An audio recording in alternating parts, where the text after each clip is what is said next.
Awesome. Well, we are picking up again with church history, and we left off with the Reformation. And tonight we're going to talk about some, but not all, of the denominations that started forming in Europe as a result of the Reformation. And then maybe next lesson we might talk about denominations that made their way over to America. And I'm going to look at these denominations through stories of the people who were largely responsible for spearheading starting them. So of course there's Martin Luther. We talked about him a few lessons ago. But as a brief review, he was born in Eisleben, Germany in 1483. He came from a comfortable middle-class family. His father wanted him to be a lawyer, and after an experience in a thunderstorm, he decided to become a monk instead. And he was very conscious of how his condition as a sinful man, and tried everything he could to please God. No matter how hard he tried, how much he confessed, and he confessed so often and so long and so much that the priest who took his confessions finally told him to stop, that he was tired. But no matter how hard he tried, he couldn't get the burden off of his mind and his heart. And that continued until one day he realized that he could not earn favor with God, and that grace was given freely. And that changed his life and freed him up to continue studying God's word with more fervor and actually have a relationship with God. And at that time, he didn't have any thoughts about separating from the Catholic Church. He saw things in the Catholic Church that he disagreed with, and he wanted to bring those to light and sort of bring the Catholic Church back to the truth. Of course, what happened ended up being a bit different than he envisioned, especially with the 99 Theses, or 95 Theses. They were meant as points of debate about church doctrine and theology and other stuff, not even statements of complaint or anything like that. And they were written in Latin, so they were meant to be discussed among scholars, but someone without his knowledge translated them and spread them across Europe. With the advent of the printing press, that was easy, and the Reformation began. And so then, of course, we had churches after his death began calling themselves Lutheran, those that followed his teachings and came from mostly northern Germany and that part of Europe, northeast, I guess would be the direction. Northeastern Europe became largely Lutheran, and each city, state, and kingdom decided for itself whether it would be Lutheran or Catholic. And then going towards the south and west in France, we have another reformer and another movement, John Calvin. Like Martin Luther, John Calvin was also a Catholic, and he grew up in a very strong Catholic family.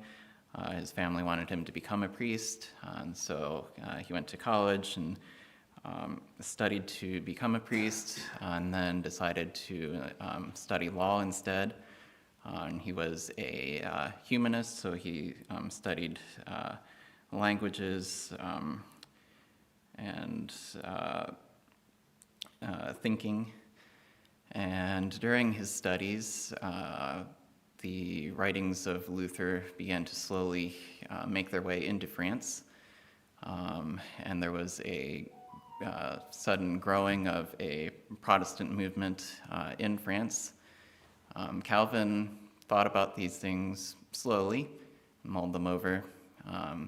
He later said that he was too slow in converting to Protestantism and to converting to Christ. But he thought about things carefully. And in the meantime, the Protestant movement in France was gaining fervor, and in good ways and bad ways. There were a lot of Protestants that could rightly be called agitators.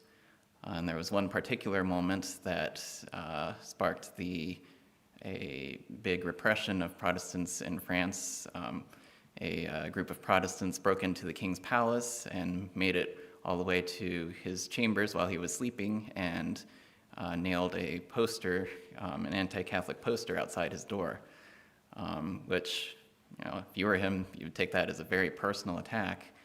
And so, while he had previously kind of tolerated the growth of Protestantism, after that, there was a severe crackdown on Protestantism in France. And at this time, Calvin was in Paris, and he wasn't yet openly Protestant, but he decided that he should probably get away from France in order to not be caught up in the crackdown. He spent 3 years traveling throughout France, and then he eventually made his way over to Geneva, which is now where we associate him with. When you think of Calvin, you usually think of Switzerland, but he was actually French, and he ministered to French Protestants that were in exile in Geneva. So he got together a group of reformers in Switzerland and Geneva. Geneva was a city-state in Switzerland at this time, which was, Switzerland was a group of city-states that were technically part of the Holy Roman Empire in Germany, but they weren't really administrated by Germany. They sort of had their own self-rule and determined how things would go among themselves. And so each city-state determined whether or not it would follow the Reformation and Calvin's ideas, or whether it would remain Catholic. And while he was there, Calvin wrote his Institutes of the Christian Religion, probably his most famous work, and developed a systematic theology, which is a little bit in contrast to Luther. Luther's theology wasn't very systematic. He just wrote whatever he thought as he was thinking it, which accounts for sometimes some apparent conflicts between his earlier writings and later writings. And of course, Calvin today is thought of as the really emphasizing predestination. That was part of his theology, but it wasn't it wasn't the main point of his theology, although that's what we most associate him with today. And the 5 points of TULIP were actually developed in response to Arminians after Calvin's death. So Calvinism, as we know it today, wasn't necessarily the same as what Calvin actually taught in his lifetime, although a lot of it is based on his writings. So Calvin was responsible for the Reformed movement. Churches that called themselves Reformed were mostly in Western and Southern Europe. I don't think they made their way to Spain, but France, Switzerland, Western Germany, and then the Reformed movement made its way up into the British Isles. So I'm going to leave talking about the Church of England for another time. But the Church of England just briefly sought to sort of take a middle ground between staying true to or keeping the old Catholic traditions and also adopting some of the new things that were happening in the Reformation. And from there you can see sort of the development of the two streams of Anglicanism you have today. You have your more evangelical Anglicans, and then you have your more Catholic Anglicans. But the ideas of the Reformation did make their way up through England, and they also made their way up to Scotland. So next person I'm going to talk about is John Knox. John Knox was born around Haddington, Scotland in the early 1500s. Like many of the other reformers, he started out in the Catholic Church as a member of the clergy, but in the 1540s, the works of Luther and the other reformers were making their way into Scotland, and he was converted to the Protestant cause. And for a short time, he served as a bodyguard to George Wishart, who traveled throughout Scotland preaching the Reformation. Wishart was eventually arrested by Catholic authorities and executed. And then Knox was asked to start preaching in the very same castle where the Catholic authorities had executed Wishart. There was a group of Scottish Protestants that did perhaps not the most Christian thing. They took revenge on the person who was responsible for the execution and assassinated him, and then holed themselves up and their families in that castle. But they asked John Knox to come and preach to them. And so he did that and was there for about a year. The army of Mary Queen of Scots had the castle surrounded and besieged it for about a year. And eventually they prevailed and arrested the conspirators, the Protestants, and retook the castle. And as a punishment for being a part of them, John Knox was forced to work as a galley slave for 18 months, which is worse than prison because it was basically you were in the bottom part of a ship, and you were spent all your time rowing, never seeing where you're going, and just doing this repetitive motion in the darkness, cramped up with other people.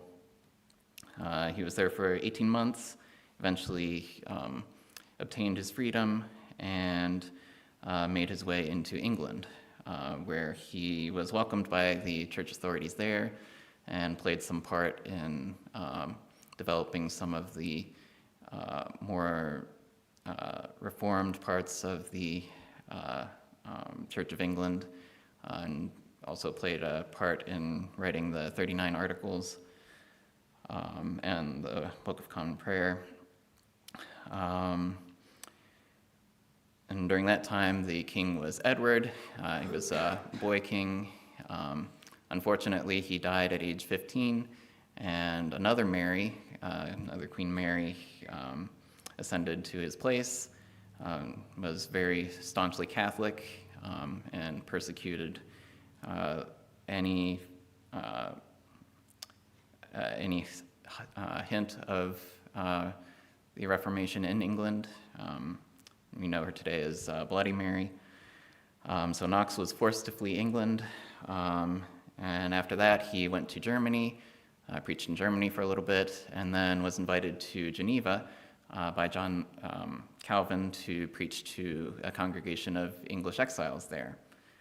And he was very impressed by what he saw in Geneva, and he determined to bring the doctrine and practices that he saw there back to Scotland. And then after a few years, he returned to Scotland and spearheaded the First and Second Scottish Reformations, which turned Scotland from a solidly Catholic country into a solidly Protestant country.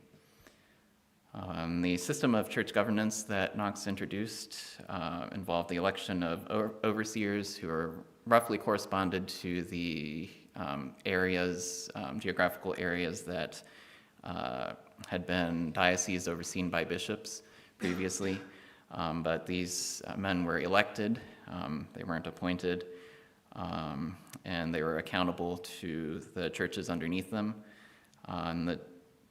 They were formed together in a council, which directed the church as a whole. And then each individual church had its own council of elders on the congregational level. And that eventually turned into the Presbyterian form of government, for which the Scottish Church was named. And you got the Presbyterian Church.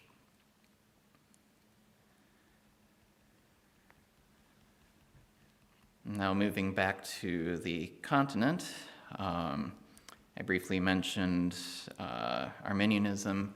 I'm not going to talk about Jacob Arminius. I'm going to skip over him for now. But I am going to talk about Menno Simons. He was born in 1496 in the Friesland part of the Netherlands. And at this time, the Netherlands was under the dominion of Spain.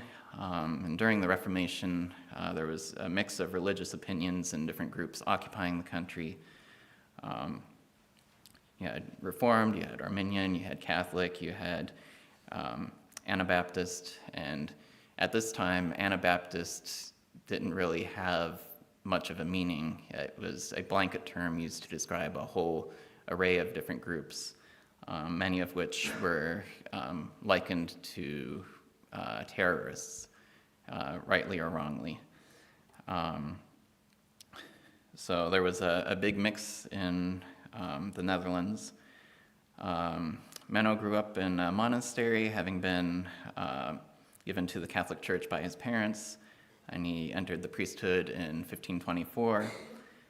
He led a very comfortable life as a priest, and he later remarked in his testimony that he never read the Bible because he was afraid it would lead him astray. That's very telling, isn't it? His physical comfort slowly turned into spiritual discomfort as he began to doubt the doctrine of transubstantiation and reluctantly came into contact with the writings of Luther and the other reformers. And after studying them, eventually he came to agree with the reformers that the Bible should be the main source for Christian living rather than the teachings of the church. Despite that, he stayed within the Catholic Church for a little while, and he even preached against the Anabaptists, and the specific Anabaptists that he was preaching against were on the very radical end of the spectrum, not very Orthodox Christians. And they sowed a lot of chaos and moral depravity and gave the real Anabaptists a bad name. His views changed, however, shortly after the killing of a large number of Anabaptists from his community, among whom, one of whom may have been his brother. And the martyrdom of Anabaptists by both Catholic and Reformed authorities, as well as Menno's personal study of the Bible, convinced him of the need for adult believers' baptism. And so in the 1530s, he began preaching in and establishing Anabaptist churches. And his impact was such that he sort of redeemed the Anabaptist reputation, gave it more of a solid biblical foundation, separated real Anabaptists who had Anabaptist belief from those who were simply didn't believe anything. And after his death, a large number of those Anabaptist churches began calling themselves Mennonites after his name. And so we have the Mennonites, and then we have another group that's very similar that split off from the Mennonites. And they were started by Jacob Amann. Jacob Amann was born in 1644 near Bern, Switzerland. We don't know much about his early life, but by the 1690s, he had become an elder in the Mennonite community in Upper Alsace, which is around the border of Switzerland, Germany, and France. Amann was a very strict disciplinarian, and he thought that many of the other Mennonite leaders and congregations were lacking in discipline. He had a specific idea of how Christian life should be lived, not necessarily based in the Bible, but he had certain standards such as men should wear untrimmed beards, and everyone should have a uniform style of clothing, shoes, and hats from which there could be no deviation. His discipline came to a head when he and several of his followers proposed a new set of rules for Mennonites in general, among which was the idea of the banning, or the shunning of church members who failed to follow those strict standards. When other Mennonite ministers rejected this proposal, he excommunicated them all and split off from their congregations with his followers, who then called themselves Amish after his name. And ironically, even the ministers that followed him in the split very quickly were put into the ban by Amann himself, but they still followed him. And towards the end of his life, he eventually appears to have repented of his divisiveness and tried to reconcile the Amish with the Mennonites, but the split had already happened and was too wide, and they continued on their separate ways. And the last person I'm going to talk about tonight is John Smythe. John Smythe was born in 1570 in England. He attended Cambridge University, and while he was there, he was strongly influenced by the Puritan thinkers who were pushing for a deeper reform within the Church of England. And by the time he made it to his ordination as an Anglican cleric, he strongly opposed many of the official teachings of the church and didn't last long in the position to which he had been appointed as a result. He continued preaching, however, and eventually became the pastor of a separatist congregation. And the separatists were similar to the Puritans, except that instead of purifying the church from within, they believed that it was necessary to separate from the church entirely and to start from the basics. And these are the same separatists who were closely related to the first pilgrims who came over to America on the Mayflower. Smythe wanted to bring the church back to the practices of the church in the New Testament, among which were, of course, local governance and adult believers' baptism. And he didn't see any other churches practicing those beliefs, and so he thought it was necessary to baptize himself because there wasn't anyone else to baptize him, and then he baptized his congregation. The separatists were then persecuted and expelled from England by James I, and of course among these separatists were John Smythe and his congregation, and they settled in Holland and established what is thought to be the first Baptist church in modern Baptist church in Europe. While in Holland, John Smythe came into contact with the Dutch Mennonites and slowly began to gravitate towards their beliefs, which were similar but not entirely the same. And he eventually joined them, and the congregation split, with one group joining the Mennonites and the other group deciding to remain Baptists.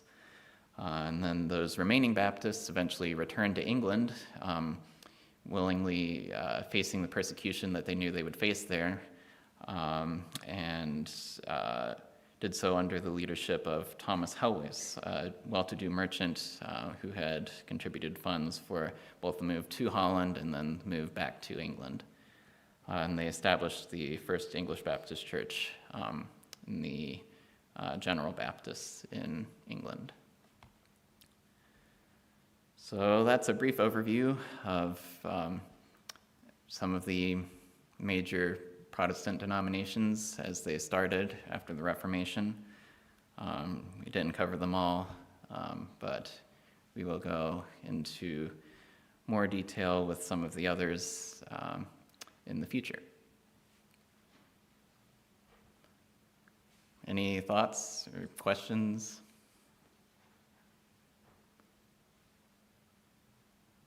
Observations?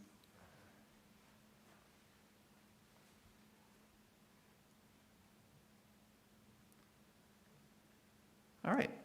Well, thank you, everyone.